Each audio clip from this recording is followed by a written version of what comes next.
नमस्कार दोस्तों, आइए सुनते हैं मुंशी प्रेमचंद की कहानी अंधेर। लेकिन उससे पहले अगर आपने अभी तक मेरे चैनल को सब्सक्राइब नहीं किया है तो प्लीज़ मेरे चैनल को सब्सक्राइब कर लें और वीडियो को लाइक और शेयर करना ना भूलें। तो आइए शुरू करते हैं आज की कहानी अंधेर। नाग पंचमी आई। साठे के जिंदा दिल नौजवानों ने रंग बिरंगे जांघिए बनवाए। अखाड़े में ढोल की मर्दाना सदाएं गूंजने लगी। आसपास के पहलवान इकट्ठे हुए और अखाड़े पर तंबोलियों ने अपनी दुकानें सजाई, क्योंकि आज कुश्ती और दोस्ताना मुकाबले का दिन है। औरतों ने गोबर से अपने आंगन लीपे और गाती बजाती कटोरों में दूध चावल लिए नाग पूजने चली। साठे और पाठे दो लगे हुए मौजे थे, दोनों गंगा के किनारे। खेती में ज़्यादा मशक्कत नहीं करनी पड़ती थी, इसीलिए आपस में फौजदारियाँ खूब होती थी। आदिकाल से उनके बीच होड़ चली आती थी। साठे वालों को यह घमंड था कि उन्होंने पाठे वालों को कभी सिर न उठाने दिया। उसी तरह पाठे वाले अपने प्रतिद्वंदियों को नीचा दिखलाना ही जिंदगी का सबसे बड़ा काम समझते थे। उनका इतिहास विजयों की कहानियों से भरा हुआ था। पाठे के चरवाहे यह गीत गाते हुए चलते थे, साठे वाले कायर सगरे, पाठे वाले हैं सरदार। और साठे के धोबी गाते, साठे वाले 60 हाथ के, जिनके हाथ सदा तलवार। उन लोगन के जन्म नसाए, जिन पाठे मान लीन अवतार। गरज आपसी होड़ का यह जोश बच्चों में माँ के दूध के साथ दाखिल होता था, और उसके प्रदर्शन का सबसे अच्छा और ऐतिहासिक मौका यही नाग पंचमी का दिन था। इस दिन के लिए साल भर तैयारियां होती रहती थीं। आज उनमें मार्के की कुश्ती होने वाली थी। साठे को गोपाल पर नाज था, पाठे को बलदेव का गर्रा। दोनों सूरमा अपने अपने फरीक की दुआएं और आरजुएं लिए हुए अखाड़े में उतरे। तमाशाइयों पर चुंबक का सा असर हुआ। मौजे के चौकीदारों ने लठ और डंडों का यह जमघट देखा और मर्दों की अंगारे की तरह लाल आंखें तो पिछले अनुभव के आधार पर बेपता हो गए। इधर अखाड़े में दांव पेच होते रहे। बलदेव उलझता था, गोपाल पैतरे बदलता था। उसे अपनी ताकत का जोम था, इसे अपने कर्तव्य का भरोसा। कुछ देर तक अखाड़े से ताल ठोकने की आवाजें आती रही। तब एकाएक बहुत से आदमी खुशी के नारे मार मार उछलने लगे। कपड़े और बर्तन और पैसे और बताशे लुटाए जाने लगे। किसी ने अपना पुराना साफा फेंका, किसी ने अपनी बोसीदा टोपी हवा में उड़ा दी। साठे के मंचले जवान अखाड़े में पिल पड़े और गोपाल को गोद में उठा लाए। बलदेव और उसके साथियों ने गोपाल को लहू की आंखों से देखा और दांत पीस कर रह गए।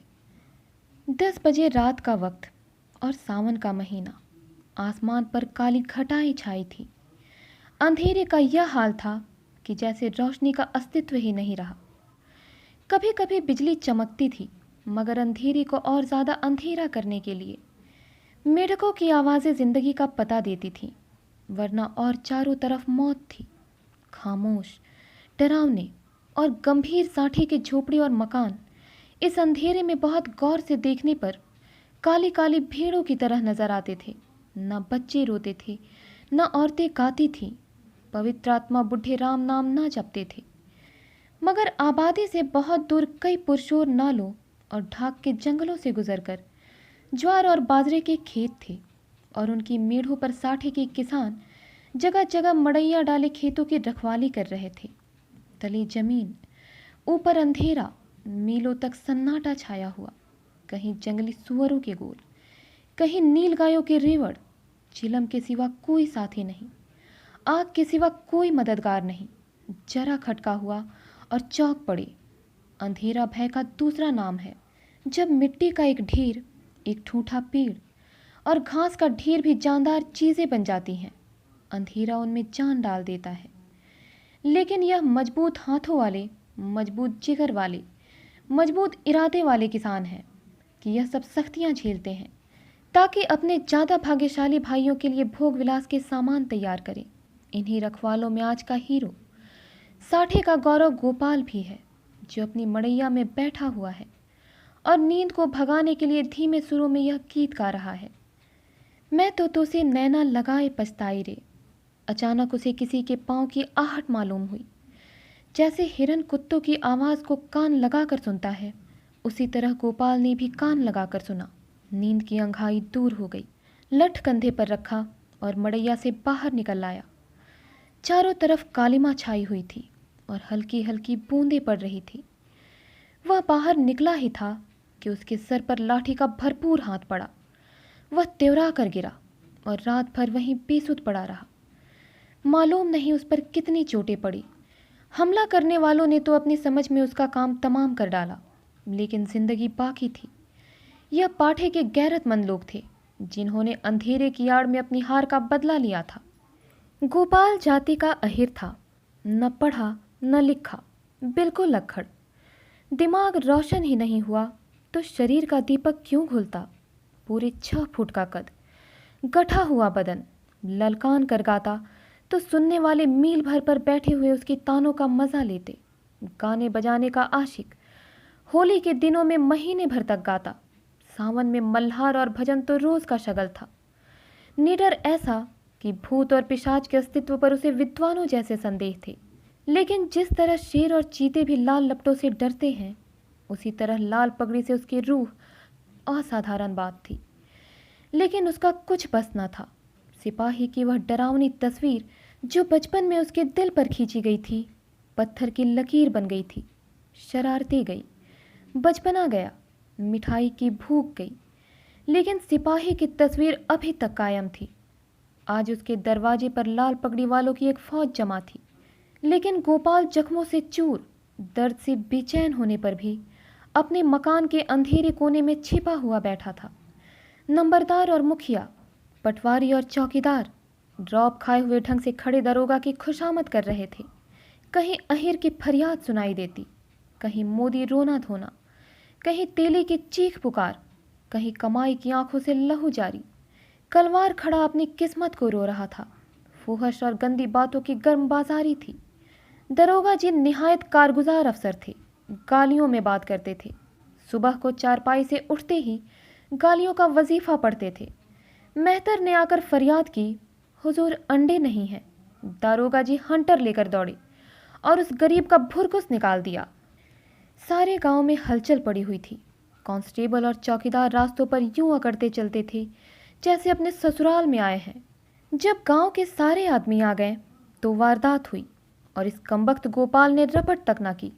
मुखिया साहब बेंत की तरह कांपते हुए बोले, हुजूर अब माफ़ी दी जाए।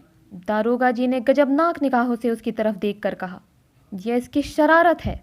दुनिया जानती है कि जुर्म को छुपाना जुर्म करने के बराबर है। मैं इस बदमाश को इसका मज़ा चखा दूंगा। वह अपनी ताकत के जोश में भूला हुआ है। और कोई बात नहीं, लातों के भूत बातों से नहीं मानते। मुखिया साहब ने सिर झुकाकर कहा, हुजूर अब माफ़ी दी जाए।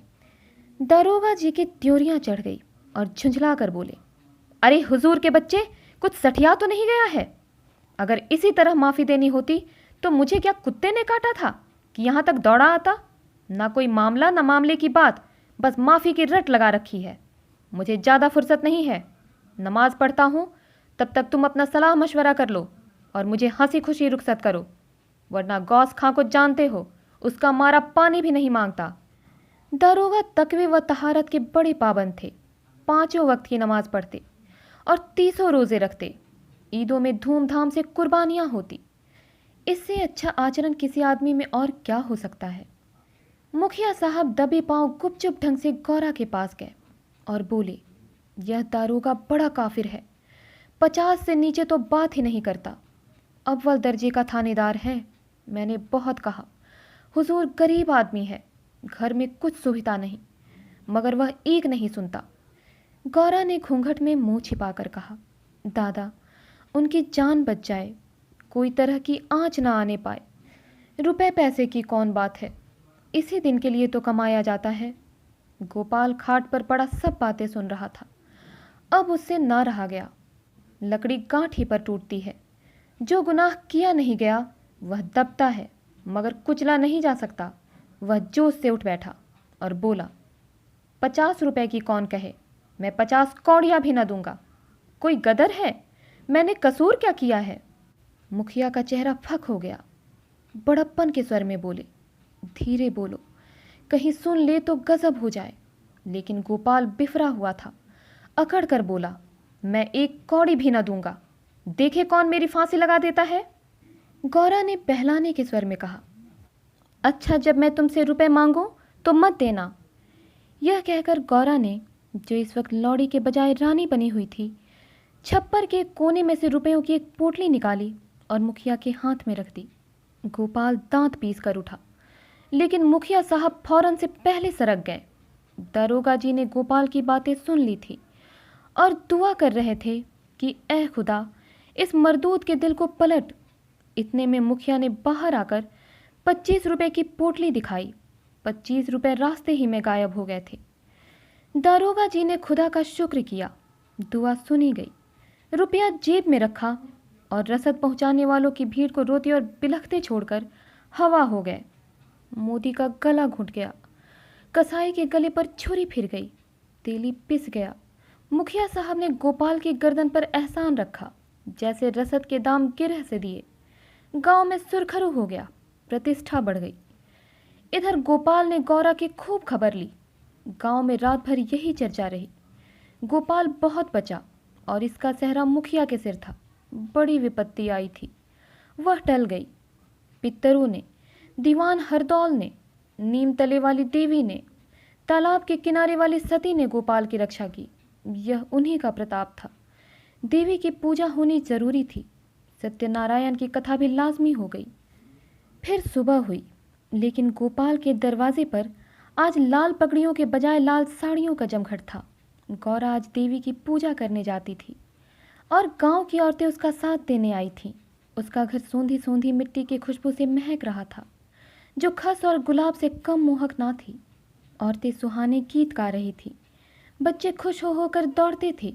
देवी के चबूतरे पर उसने मिट्टी का हाथी चढ़ाया, सती की मांग में सिंदूर डाला, दीवान साहब को बताशे और हलवा खिलाया। हनुमान जी को लड्डू से ज़्यादा प्रेम है, उन्हें लड्डू चढ़ाए। तब गाती बजाती घर को आई और सत्यनारायण की कथा की तैयारियां होने लगी। मालिन फूल के हार, केले की शाखें और बंदरवारे लाई। कुम्हार नए नए दिए और हांडियां दे गया। बारी हरे ढाक के पत्तल और दोने रख गया। कहार ने आकर मटकों में पानी भरा। बढ़ई ने आकर गोपाल और गौरा के लिए 2 नई नई पीढ़ियां बनाई। नाइन ने आंगन लीपा और चौक बनाई। दरवाजे पर बंदरवारे बंध गई। आंगन में केले की शाखें गड़ गई। पंडित जी के लिए सिंहासन सज गया।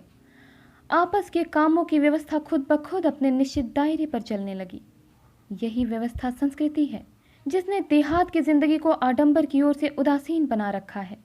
लेकिन अफसोस है कि अब ऊंच नीच की बेमतलब और बेहुदा कैदों ने इन आपसी कर्तव्यों को सौहार्द सहयोग के पद से हटाकर उन पर अपमान और नीचता का दाग लगा दिया है। शाम हुई। पंडित मोटे राम जी ने कंधे पर झोली डाली, हाथ में शंख लिया और खड़ाओं पर खटपट करते गोपाल के घर आ पहुंचे। आंगन में टाट बिछा हुआ था। गांव के प्रतिष्ठित लोग कथा सुनने के लिए आ बैठे। घंटी बजी, शंख फूंका गया और कथा शुरू हुई। गोपाल भी गाढ़े की चादर ओढ़े एक कोने में दीवार के सहारे बैठा हुआ था। मुखिया, नंबरदार और पटवारी ने मारे हमदर्दी के उससे कहा, सत्यनारायण की महिमा थी कि तुम पर कोई आँच ना आई। गोपाल ने अंगड़ाई लेकर कहा, सत्यनारायण की महिमा नहीं, यह अंधेर है।